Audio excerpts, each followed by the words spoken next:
Life teaches us that not everything can be predicted, and at times, circumstances can completely catch us off guard. These instances have the power to change everything. That particular night was one such moment. Eddie had left for a 3-day work trip abroad, and I was accustomed to being alone in the house. But on this night, it felt different. I sat alone in the living room, sipping wine, while the soft sound of music played in the background.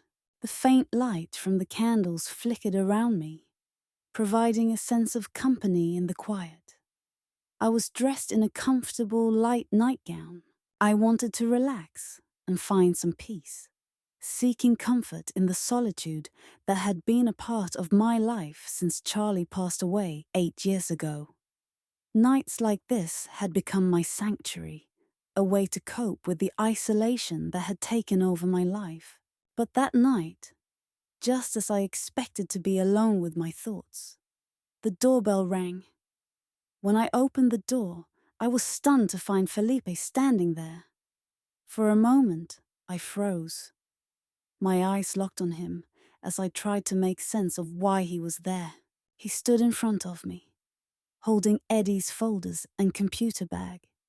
His dark jacket fit perfectly on his broad shoulders, and his slightly messy hair gave him a laid-back charm that was typical of him.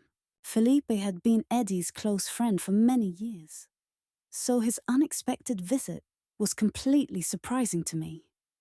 "Felipe, what brings you here at this hour?"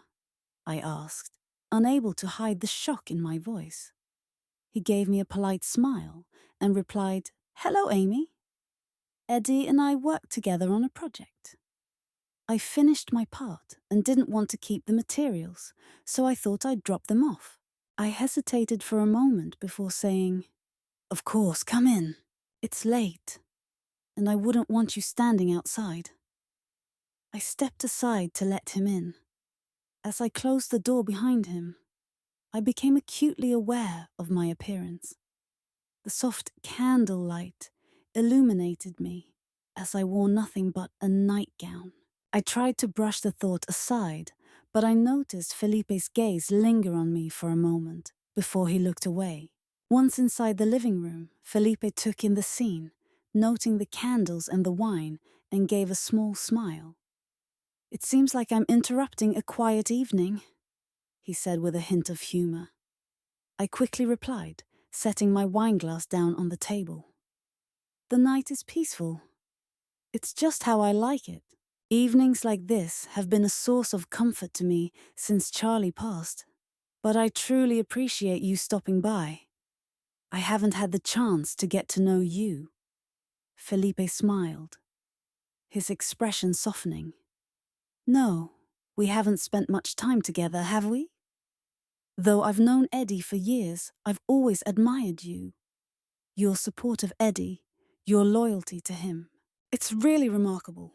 I motioned for him to sit down, and as he settled on the couch, I went to get another wineglass from the kitchen. I poured some wine for him, and his calm, confident presence seemed to fill the room. There was something about him, a quiet assurance that made his presence undeniable. As we talked casually and sipped wine, the atmosphere began to shift. There was an unspoken tension in the air, a feeling that neither of us had voiced. Felipe's gaze remained fixed on me for longer than usual, causing my cheeks to flush under his attention. It felt as though he was about to say something, but the words stayed unspoken, suspended between us. I felt emotions I hadn't experienced in a long time. His focused attention, the warmth in his eyes, stirred something deep inside me, reminding me of the loneliness I had long endured. "Amy," he said at last, his voice gentle yet firm. "Watching you in this solitary state, I don't think it's right. You are such a strong and wonderful woman, but I feel your loneliness. It just doesn't seem fair." His words hit me hard, leaving me unsure of how to respond. I looked at him, My breath caught in my chest as the room seemed to shrink around us. The sincerity in Felipe's gaze left me speechless and frozen, even though my heart was racing. Finally, I managed to offer a small smile. "I understand what you're saying, Felipe," I replied, my voice calm but firm. "But this is my choice. Sometimes loneliness feels like protection." Felipe tilted his head slightly, his expression thoughtful. "Perhaps," he said quietly, "loneliness isn't always the best form of protection." The tension between us deepened, palpable and unspoken. Felipe's gaze was warm, charged with a subtle attraction, and I knew I wasn't imagining it. The intensity of the moment both frightened and exhilarated me. This story isn't finished yet. Before things take a chaotic turn, please subscribe to my channel and enable notifications so you don't miss any updates. Your support through comments and likes means the world to me. That night, I couldn't stop thinking about the warmth in Felipe's gaze. His authenticity and sincerity had a deep effect on me, something I couldn't fully explain. But his words about loneliness stuck with me. How could someone like him, a strong, accomplished man, feel lonely? At one point, I couldn't hold back. I leaned forward slightly and asked, "Felipe, why are you alone? You're 37, tall, charismatic, successful in your career, intelligent and mature. What woman would turn you down?" The moment I spoke those words, I met his gaze, waiting for his response. Felipe's expression became serious for a brief moment, a subtle smile playing at the corners of his lips. He tilted his head, as though carefully choosing his words. "Amy," he said, "sometimes loneliness feels like a choice, but it's really about not finding the right person. A man like me might be too selective, or perhaps the right person has always been close by, but it's hard to see." His words both surprised and unsettled me, but I understood his meaning, even if I was too afraid to admit it. A faint flush spread across my face, though I managed a weak smile. "I'm not sure, Felipe. Any woman who knows you would be crazy to let you go. A man like you shouldn't be alone." Felipe stared into my eyes for what felt like an eternity. "What about you, Amy?" he suddenly asked. "Why are you alone? Having been independent for many years, how simple had the decision-making process truly been?" I hesitated, caught off guard by his question. "I'm 60 years old, and I view loneliness as a form of refuge," I said, my voice trembling slightly. "Since Charlie, I just can't imagine becoming close with someone else again." But sometimes, as I spoke, my gaze unintentionally met his, and his look radiated warmth, an irresistible allure I couldn't ignore. The tension in the air between us was thick, almost tangible. I ended the evening with Felipe, my mind full of unresolved questions as I lay in bed, the weight of our conversation lingering heavily on me. There was a sense of shame, but also an unmistakable thrill. Emotions I hadn't allowed myself to feel in years. I had to admit, everything shifted after my talk with Felipe. Days went by, but I couldn't stop thinking about that night. His words, his gaze, they seemed etched into my soul. And despite my best efforts to suppress them, those feelings only grew stronger with each encounter.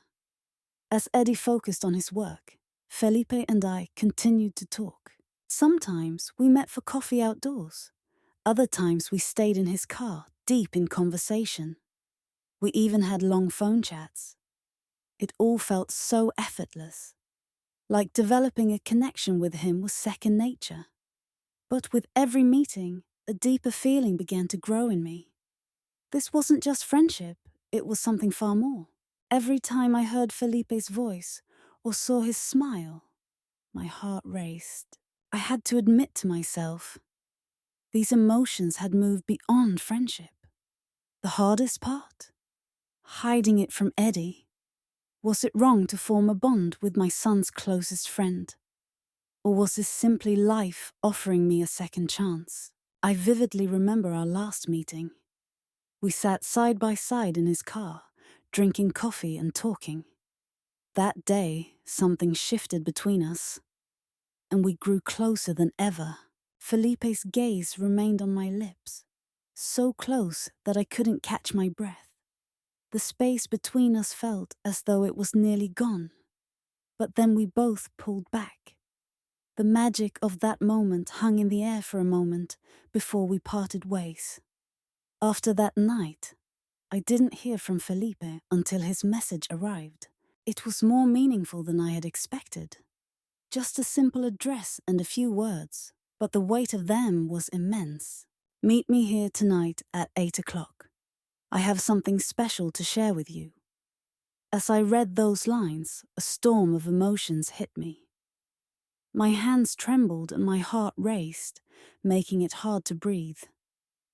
Each word seemed to carry profound significance, and I knew that something pivotal was about to unfold. I had no doubt about what he meant. This wasn't going to be an ordinary meeting. I asked myself, should I go? But I already knew the answer. Preparing for that evening felt like transforming into a different version of myself. I chose a sleek, form-fitting black dress. It was bold, off the shoulder and ending just above my knees, striking yet elegant.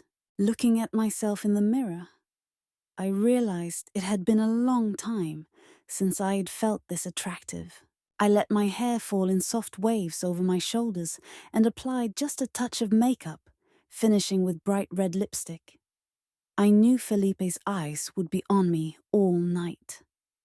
I'm doing this for him, I whispered to myself, trying to calm the excitement that surged within me.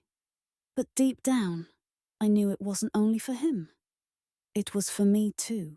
I wanted to feel desired, passionate, and alive again. When I arrived at the place, Felipe was already waiting in his car. Our eyes met, and something ignited within me. He sat there, his sleeves slightly rolled up, one hand casually resting on the steering wheel. His eyes conveyed a warmth and certainty that I couldn't ignore. He got out of the car and walked toward me, opening the door with a soft, "Come here, Amy," his hand reaching out to me. "I have something important to share with you tonight." As I took his hand, I felt my fingers tremble, but his touch was surprisingly comforting. I climbed into the car, and we drove in silence. The night was quiet, just the two of us. After a short while, Felipe stopped the car. "We're here," he said, his eyes sparkling with anticipation. Before me stood a breathtaking view, a little house glowing warmly in the midst of the mountains. The cool night air kissed my face as Felipe gently led me toward the house. When he opened the door, I was taken aback by what I saw. The house was a masterpiece. Every detail was perfect. High ceilings, moonlight streaming through large windows, warm wooden accents, and a glowing fireplace. It felt like it had been designed just for me.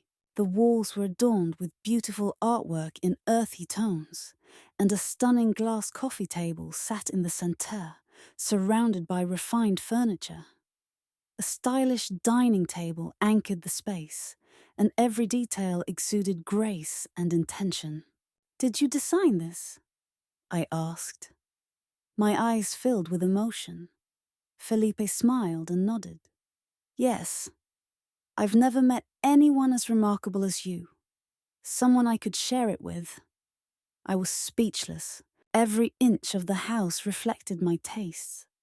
And for the first time in a long while, I let go of the internal conflict I'd been carrying and allowed myself to fully appreciate the beauty of the moment.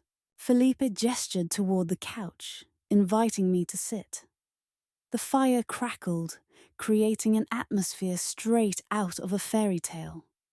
He returned with 2 glasses and a bottle of red wine. As he poured, he leaned slightly toward me.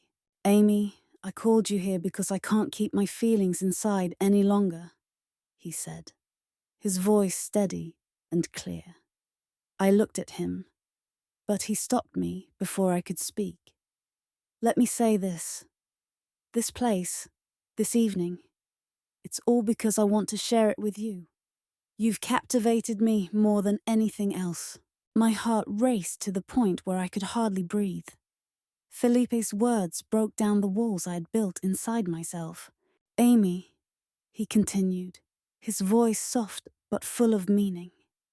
"Seeing your loneliness, feeling that you're alone, has drawn me closer to you every day. Now, I realize I can't avoid it any longer."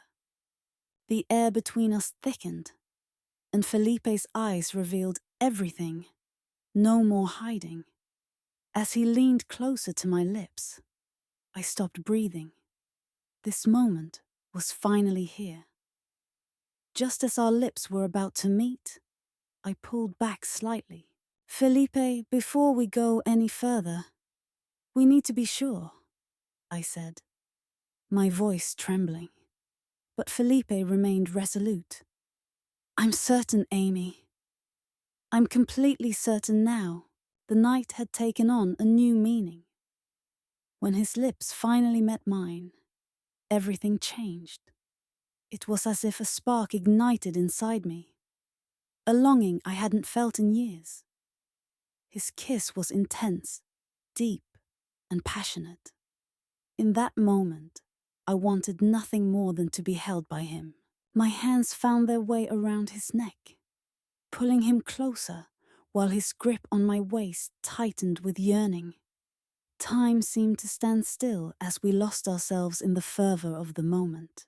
"Amy," he whispered between kisses, his lips trailing along my neck.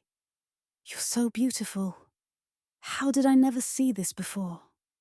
His voice was full of warmth, passion, and tenderness, only intensifying the feelings already swelling inside me.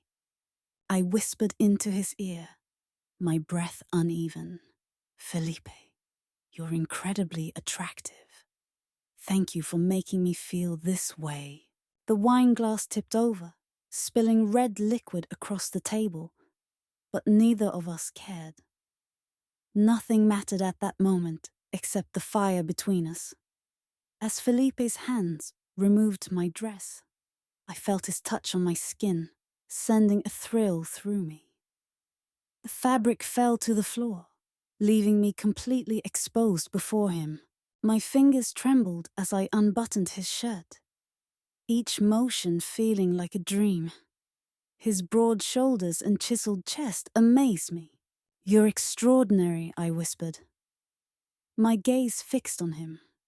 His smile, warm and seductive, completely disarmed me. Once in the bedroom, nothing could stop us. As I lay there, naked and vulnerable, Felipe hovered over me, his gaze filled with desire and reverence. His touch was gentle, yet fervent, and when his lips met mine again, the kiss was full of passion. As Felipe drew closer, I wrapped my arms around his neck, pulling him deeper into me. His voice was barely a whisper as he spoke. "Amy, I can't put this into words, but I know I'll remember this moment forever." Everything moved so quickly, but I could feel Felipe's warmth surrounding me, and I let out a moan more forceful than I expected, clutching the blankets. We were breathless, and I lost count of how many times I trembled in his embrace. The night stretched on, and I no longer cared about anything but him. As Felipe moved, his grip tightened and we both let go, fully giving in to the passion that had built between us. I let myself feel every sensation, unrestrained. Afterward, exhausted and spent, We lay together, still holding each other. Felipe held me close as we both caught our breath, staring at the ceiling in silence, the quiet between us speaking volumes. He turned to me and asked, "What comes next? What will we tell Eddie? Will this be our secret forever?" His face revealed a mix of emotions, fear and hope. I traced my fingers across his face, smiling gently. "Let's not think about the future," I said softly. "Let's just be here, in this moment." Then I sent a message to Eddie. "I'm staying at a friend's place tonight. Don't worry about me." After hitting send, a wave of peace and excitement washed over me. That night, we were lost in what we had shared, but as the morning came, I knew we had questions to answer. I understood that this story wasn't finished. There were still many unanswered questions. But for now, we chose not to address the future. Stay tuned, because this is just the beginning.